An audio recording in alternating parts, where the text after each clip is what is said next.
This is the Detroit Sports Podcast Network. I was trying to get it how I live.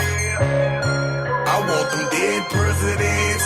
I want to pull up, head spin, get it, get fly. I got 6 jobs, I don't get tired. I don't get tired.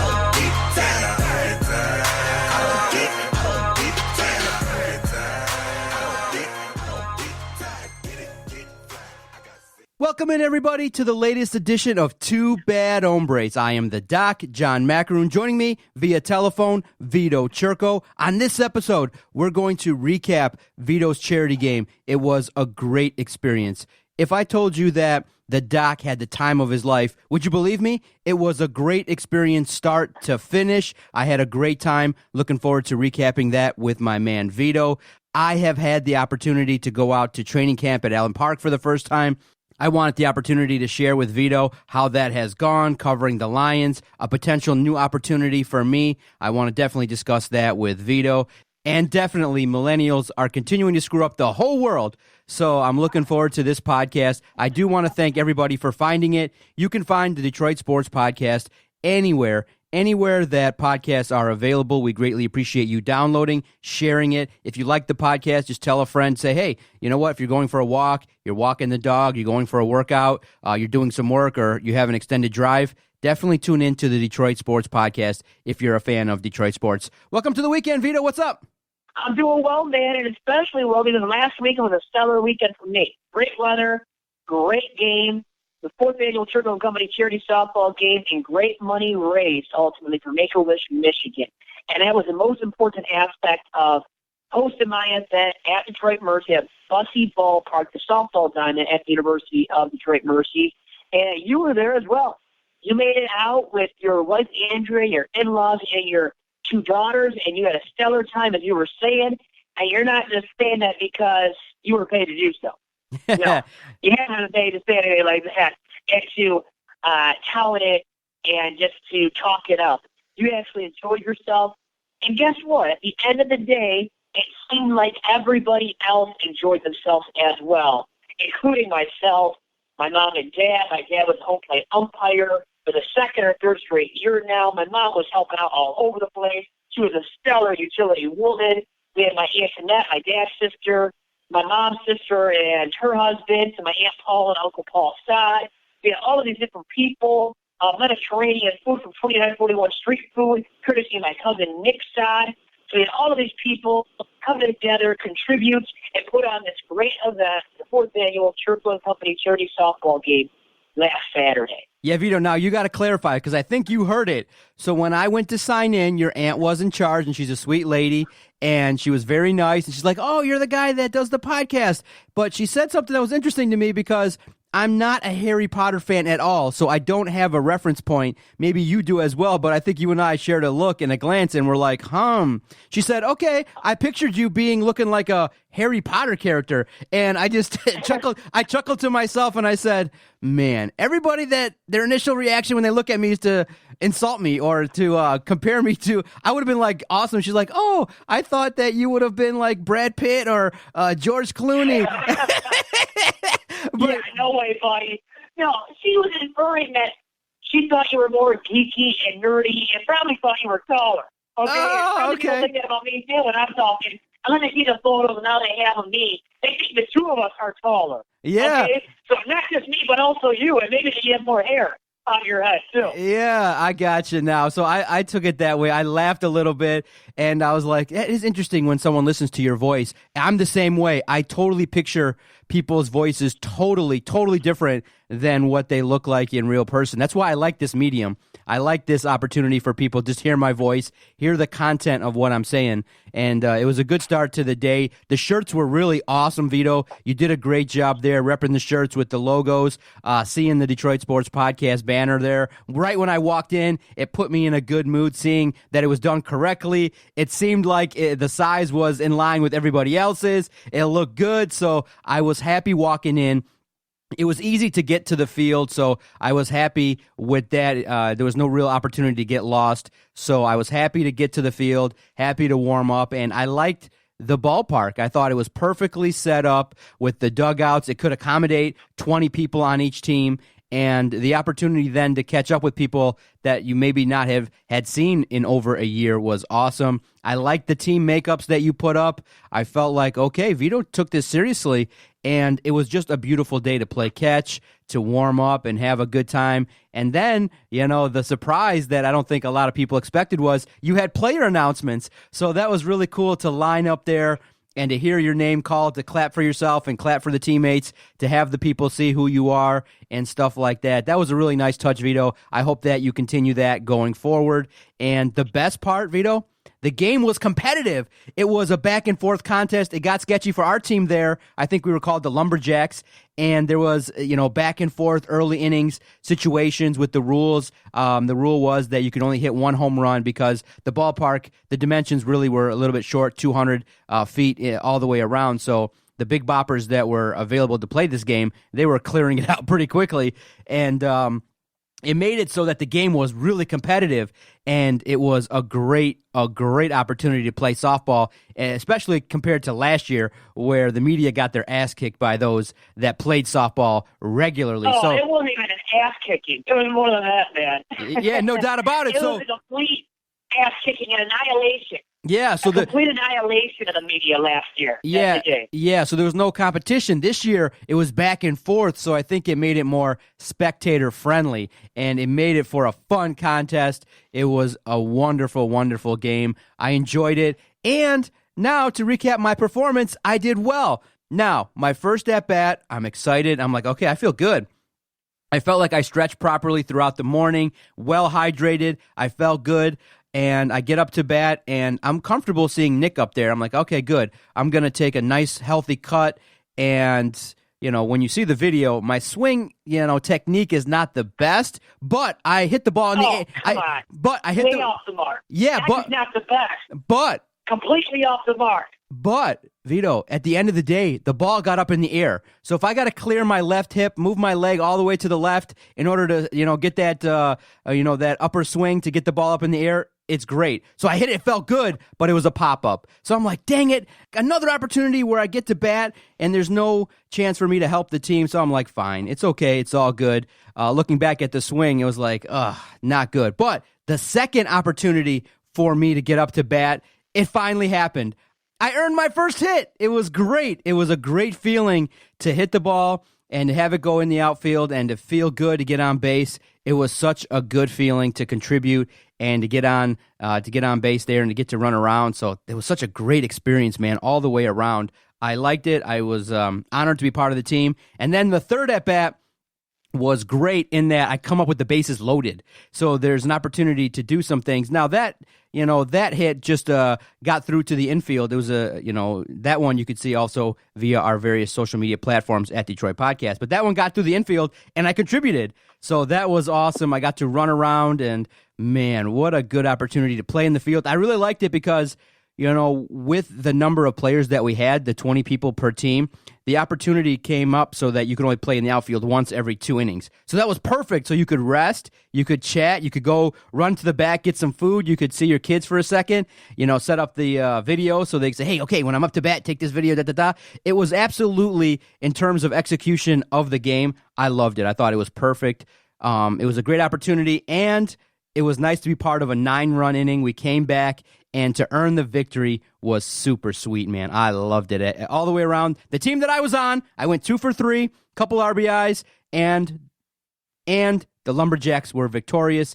It was great all the way around. Not the Lumberjacks, John. Come on, man. Get the name right. You're on this team that won, and you can't even get the darn name right. The Livernois Lumber Supply. The Livernois Lumber Supply. So based off of a play on words because of you wrote Livernois being right outside of the ballpark, 6 mile Livernois bordering or being adjacent to Bucky Ballpark. So foul balls could have been going over there onto Livernois, and I don't believe any did. And I was busy roaming around and seeing and being the host of the 4th annual Chirco Company charity softball game. But I am glad that I got to see you. You were moving your foot out of the batter's box. Not even close to perfect batting technique there, implemented by you or executed by you. I don't know what the heck you were doing, stepping out of the batter's box and you were swinging. What the heck was that? And I love seeing that on Twitter, man. That was great to see from you. I do not know where you learned that.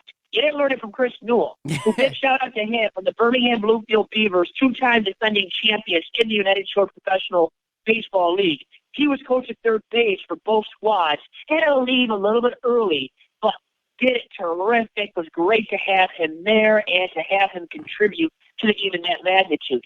Oh, it was you awesome. Have a story about how you took over. Yes, it was awesome. After him for your squad. No, it was Talk about that. Yeah, it was great because of the opportunity I had to talk to Chris. We just started talking shop, talking baseball, talking competitiveness, and he's a good guy. He's a guy that is a guy's guy, a guy that you can talk sports with, a guy that you can talk crap with a little bit. And I got a rub in there. I'm like, hey, go win your championship so you can get some attention. Maybe you can even get a bobblehead. And he laughed, and we talked a little bit. We talked about the podcast and how it evolved and things like that. He said, when you have an opportunity to listen to you guys, the passion that you show really comes through the airwaves in terms of the interviews, the excitement that is displayed when we talk. And I said, yeah, it's because it's really fun. We're talking sports, and really at the end of the day, an organization like the USPBL wants to work with the Detroit Sports Podcast. Organizations like the Tigers, the Lions, and other teams in Detroit, the colleges, they want to work with us, and it's such a great ride because of the fact there have been hurdles, and it's really great. It's really a fun opportunity, a fun project, so why not be passionate? I'm excited. I wouldn't be here recording early in the morning if I wasn't excited to talk to Vito. Heck, it might be the only chance I get to talk to Vito is to record it because the man is so busy, he turns down all my texts and doesn't, I gotta, shell out a couple $100 to get him out to an event, for his whole family. So it's an opportunity for us to have a good time, and I did. When Chris left, he had to handle official business, which was awesome. Always trying to work and improve the club that he manages. I got a chance to, I wasn't asked to. I just did it. I'm like, you know what? He was there. Let me just do it. And it was great to wave people home and to see the game from that vantage point. And maybe, Vito, I'll make a goal. Maybe I'll be a third base coach. Maybe I'll be a guy that just is an assistant to a manager. Maybe that can be something I could do, is sit in a dugout and, to say, hey, I think in this situation you got to bunt. Or in this situation, you know what? We got to have a double steal. We got to do something good here. And the manager can look to me and be like, shut the fuck up. Just be quiet. Watch the game. I would be doing it as your player. I would be listening to you. It's just like in the podcast studio when you give me directions, or when you text me constantly, numerous times throughout the day, every single weekday and weekend. I'm trying to do other stuff like you said. I'm a busy man. And I'm trying to make time for fun, to hang out with my buddies. Then I see a text at midnight or 1 a.m. from this dude, John McElroy. Come on, man. We're not even working. We're not even in the podcast studio or getting ready to record. I see a text from my man from the Detroit Sports Podcast Network, John Charles McElroy. And, an inopportune time. It's like, get off me, man. Just leave me alone for a little bit. So, no, in all seriousness, John McElroy is all over it. You being an assistant manager / bench coach, oh, my God. It would be full of ineptitude, and you wouldn't know what the hell you're doing. You would mess up so many decisions. They would be excruciating pain that your team would endure because of you and your mistakes. Vito, they would be calling for Dave Clark. They'd be like, get Dave Clark back. Get Dave Clark back. It's okay, even though he waves. Oh, they ask for anybody but you. Anybody but that dude named John McElroy. Please, give us anybody but him. Exactly. But all in all, Vito, you did a great job. The food was amazing. Everybody raved about it. The opportunity to see old friends, and it was really great. Everyone had a good time with it. Even when Greg Jones hit a home run, I got a chance to take the video of him celebrating with the team. The team, showed him some love, and it was just fun all the way around. That's the thing that you've built is people want to come, and those that even didn't get invited reached out and said, hey, where's my invite? And so each and every year. Even though I invited that individual not to be named a long time ago, and he had told me he can't make it. Yeah. Don't know what happened there with him and that logic applied by him. But anyways, it was a lot of fun. Yeah, it was a lot of fun. You did a great job, and I'm looking forward to future editions of the softball game and things like that. And actually, you know what? I'm getting shirts out of it, so I got a lot of workout shirts. I got, I still got 3 or 4 coming, Vito, so I got to put in the order to remind me. I'm going to collect less than my allotted share, but definitely, if I could take advantage of getting some shirts, definitely, no doubt about it. The shirt was great. I enjoyed it, and it was a great, great experience all the way around. And my team was victorious, which makes it all that much sweeter. Now, Vito, I want to transition to the fact that, hey, I've had the opportunity to go out there and cover training camp. And as you've seen via our social media platform at Detroit Podcast, I think the great part of the work that we did before, covering college sports, covering the Tigers, is that there's an increased ability to be more comfortable. Like, I feel like I belong. Like, sometimes when you walk into the place for the first time, you don't feel like you belong. But at the end of the day, all you're doing is just trying to relay information to those that follow us. And that's it. And so because of the fact, and, for a time being, I always thought that being shorter was a hindrance. But in these media scrums, being a little bit shorter allows me to kind of scoot in there real quickly and get to the front. And I do want to show love to Sky Kirstein, because he really was instrumental in me being able to be right there in the mix to interview Tom Brady. And Sky knows what he did, and he's awesome. And I appreciate that greatly. And I also helped him out, and he was definitely appreciative of what I was able to do for him.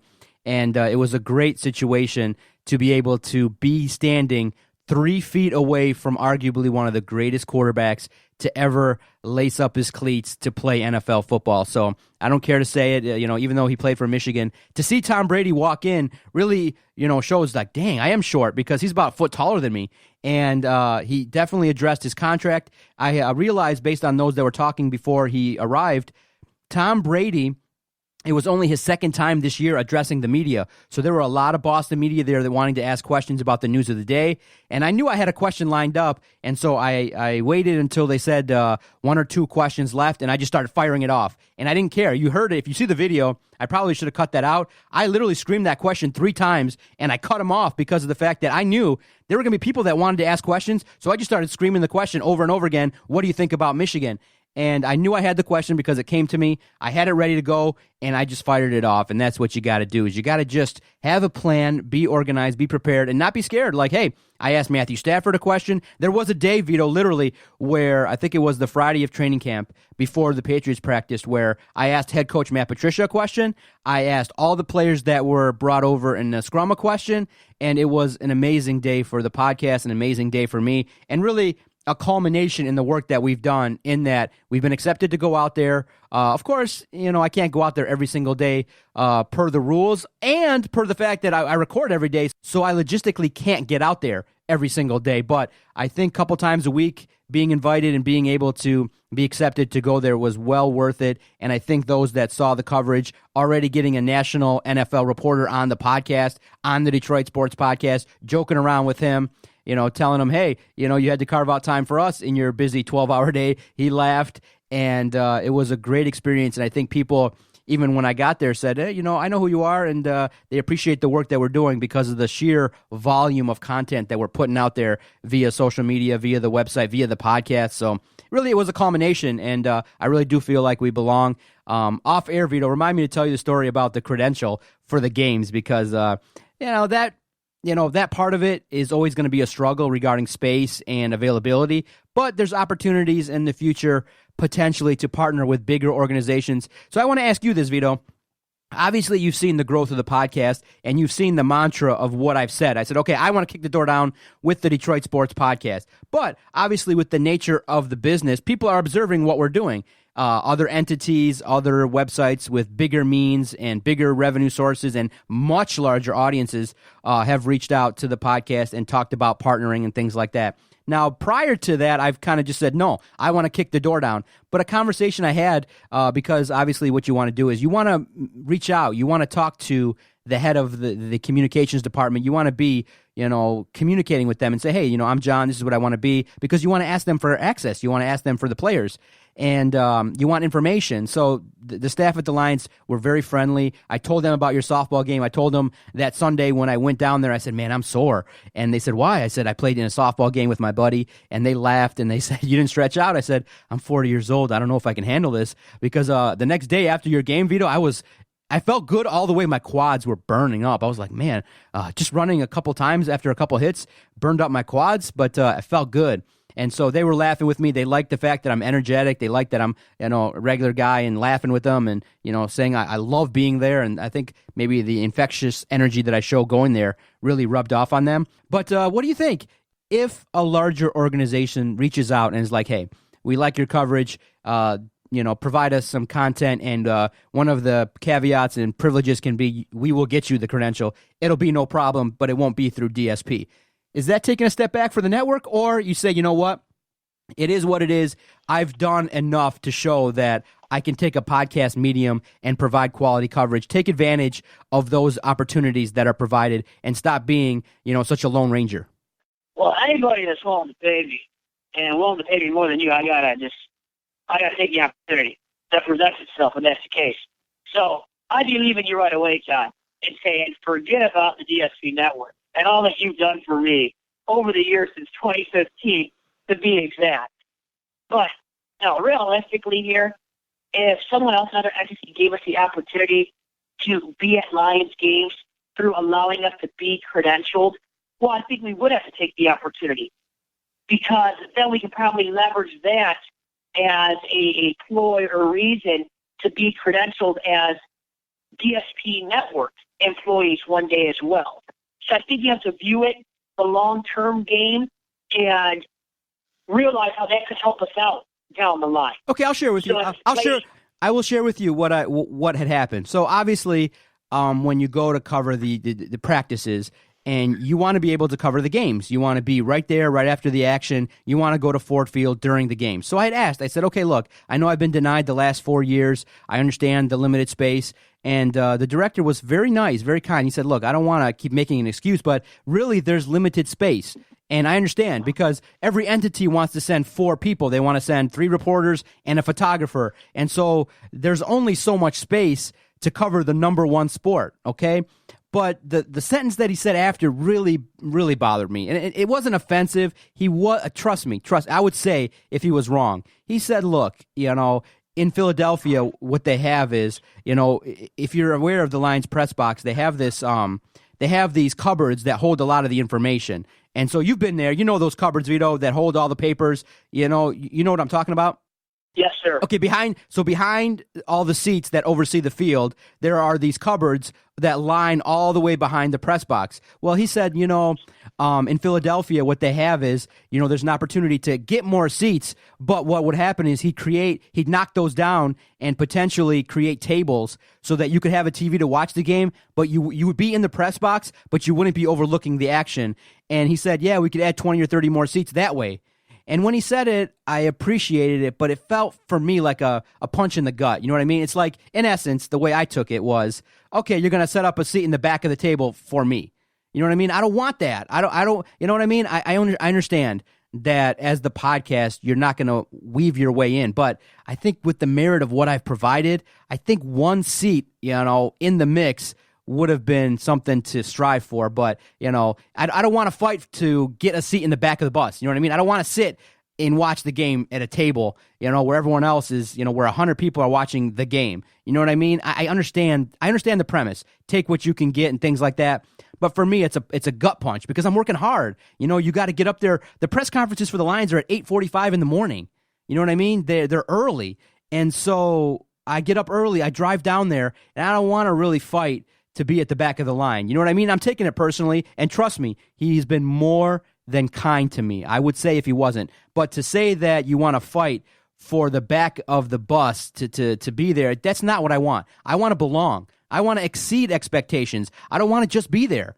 And so that might not be available via the podcast platform. So I'm opening up the opportunity to join something else and to be able to get that access through another more established name. But it's an honor to be contacted for those opportunities because I've developed relationships with other podcasters and people say, hey, this guy's got a following. He hustles. He knows. He gets content. He does the work. So it's an extreme honor. And I don't know if there's any more I can do other than to say, hey, I showed up to the Detroit Lions training camp facility, interviewed the second greatest quarterback of all time. I think that's the end of the road in terms of, that notion of, okay, the podcast being new. We're established. We can go cover sports, but there's only a certain line that I can go to. And if there's an opportunity to extend that line with a bigger outlet, I'm willing to do it if you give me the blessing, and I think it's a good idea. But man, it bothered me. I don't want to fight to be in the back of the line. I want to fight to be there. I want to fight to be in the mix. Nobody that covers sports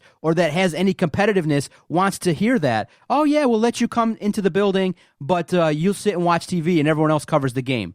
Come on, man, that's not right. That's not right at all, and that's not what I'm going to fight for. I want to fight to be right there in the mix, and if it has to represent a different organization, people still know where I came from. And, Vito, no doubt about it, I know you like broadcasting, and I know you like the opportunity that this podcast presented. And remember, we're still at the early phase of what we're doing. We'll get there so that I can get all the funds and distribute you less percentage. But I think it's true. Yeah, then you'll give me nothing. Oh, yeah. Yeah, hey, further no compensation. Exactly. Or further little to nothing compensation. But I think, once again, to reiterate, we have to take other opportunities, perhaps, that open up doors for us down the line. Yes. Be credentialed as employees of the DSP network. Because it would pay huge dividends for us as DSP network employees once again. Yes. Now, for you to be in the back, John, you're not going to be able to see anything anyways. If you're in the back of a huge crowd of people, and maybe they want to put you in the back, too, not only because we're not traditional media as podcasters, but also because of your looks. Maybe based on your looks, your ugliness. I mean, John, maybe for you and I both, our respective ugliness. Because I'm not just throwing you into the equation here for being ugly. I'll throw myself into there as well. Okay? I'm not going to be unbiased here. I'm accountable for my lack of looks as well, which I still think are a bit better than you, at least because I'm in my prime. I'm under 30. You're well over that. And you're 40 years, I'm not going to say young, 40 years old now? Or what exactly, John? I mean, it's 40, right? The big 40. Big 40. At this point for you, correct? No doubt, 40. So you got to live with it. Live with it, John. Accept it, embrace it. I get your point, too, when you're a competitor. And as a guy that actually, you did play a sport. You played an individual sport in tennis. And you don't have to play a sport to be competitive. But when you are competitive, you know what? You're going to keep fighting. And you want the best of the best opportunities. You want the best kind of access possible. You're not going to settle for anything less than that. So for you as a competitor, as I know you are through building up the podcast network to what it has become and to what you want it to become moving forward as well, which is something bigger and better, well, you're going to keep fighting. So for you to settle for something where you're in the back of the media scrum and not able to get the same kind of access as other media members, you're not going to settle for that. And I give you a lot of credit for that, John, for your drive and willingness to keep fighting and not to settle for the status quo among podcasters, because you want more than that, and you should. You should want more than that. You should be able to obtain something more than that as well. And hopefully for me, under your leadership and guidance, I'll give you that much credit, hopefully all of us as a network collectively can achieve greater access one day as well. Yeah, I think it's close. I mean, you've covered the Tigers. I mean, what closer access, obviously, than going to the clubhouse could you have other than interviewing more athletes? You got to interview a Major League Baseball player athlete in the dugout for content. That's great. I think there's more opportunities for that as we continue to develop relationships. And I think I'll reach out more because I'm, more of a shy guy. I should reach out more to them and say hello and do those things and build those relationships so the trust can be increased. I do want to finish the podcast with this story regarding millennials. I want you to set it up because I think it's funny. All in all, I don't mind it too much. I think millennials going to Disneyland is fine. I think it's cute without kids. I think that if they want to spend their money and have a good time, the problem, though, is, like we talked about with the Lions, there's only a limited space. And so all these millennials that don't have kids are affecting those that have families. But at the end of the day, I don't understand the outrage because it's a free country. And even I know Disneyland represents kids and things like that. But hey, at the end of the day, you have to wait in line. There's only so much space and there's so many people. Disneyland's the happiest place on earth. So if millennials without kids want to go, let them. It's no big deal. I just think that those that are offended by it or upset are like just wanting to be able to get on these rides faster and not have to wait because of the fact that, hey, these older kids want to have a good time. But at the end of the day, Vito, if you have an opportunity to have a good time, take advantage of it. There's no, I know there's no real written rule that says you have to have kids to go to Disneyland. But, people are writing that millennials are, in fact, ruining Disneyland. Oh, taking up the space for all the kids. All the youth that deserve to go that maybe haven't gone yet or that really get something and a ton out of their experience at Disneyland or Disney World. This article specifically, John, by the way, to set it up more perfectly, is from the New York Post. and the title is Sorry Childless Millennials, such as myself, going to Disney World, not land, but Disney World specifically. And the headline here says that it is weird for these childless millennials to be going to Disney World. And guess what? I kind of believe that's true. I'm not a big Disney guy. I know it's controversial among my peers. I have good friends of mine that love Disney. Anything Disney related, would do anything to go to Disney World, would bow down and do a lot of maybe even inappropriate acts just to get in and on the inside of Disney World. And see all the Disney movies that are coming out, productions that have come out already. So I describe them as Disney fanatics, Disney freaks. And I am not one of those types of people. I am not a Disney freak whatsoever. I've never gotten into it as much as my friends and a lot of other millennials out there. So for me, I kind of read this headline and chuckle a little bit and believe that a lot of it carries validity. And because of the fact that I think it is a little bit creepy and weird for people in their 20s, early 30s to go, and more specifically to constantly go to Disney World and to perceive that as fun. I don't desire that. That's not fun for me. It's not a high amount of fun for me. I'd rather do something else that's just simply, I would like to go to a music festival. I've done that. I've gone to Miami, go to a club in Miami, go to Vegas and tour that with my buddies, and go clubbing and go to bars even locally. That's more fun for me as a single guy. And a guy also without a child, which is what this headline is pinpointing, childless millennials such as myself. So for me, I don't think it's cool or harsh. I don't think it's a slam on me, and it's not because I don't get into all of the fun that is supposedly associated with Disney World as much as my peers get into that. So I like this headline. I like this story. One guy got a chuckle out of it, and I do think it is at least slightly creepy and weird that so many of my friends love Disney to this day, when I view Disney as something that is geared towards young children, not people in their 20s. Not people like me who are 26 years old. And I'm going to say not old, 26 years young is how I like to spin it, remember. John. All right, great podcast recording, Vito. Our time has come to an end. Thank you so much for following. You can follow Vito on Twitter at Vito Jerome. Follow the network at Detroit Podcast. Definitely support our sponsors. Vito definitely lines up the great sponsors, as you heard earlier in the podcast. It's a great opportunity to work and continue to have the lights on and the mics hot here in the studio. Thanks again to DC Sports out there at Lakeside Mall. Definitely great memorabilia, great signings, and definitely check out all the information at DC Sports at DetroitCitySports.com. Thanks, Vito. We'll talk soon. It's been fun. Really quick, DC Sports supplied the silent auction items, remember, for the 4th annual Chirco Company Charity Softball game last Saturday. So terrific fun with that game, with that event all day long once again at my alma mater, the University of Detroit Mercy. And thanks a ton to all the sponsors from that outing, including DC Sports at Lakeside Mall in Sterling Heights. We'll talk again maybe in a couple weeks. Vito may record. I'm going to be on vacation next week, so we'll see what happens. Maybe Vito will get a good interview and air it for the next episode of Two Bad Hombres. See everybody on the other side. Take care. Adios. I was trying to get it out here. I want them dead presidents. I want to pull up, head spin.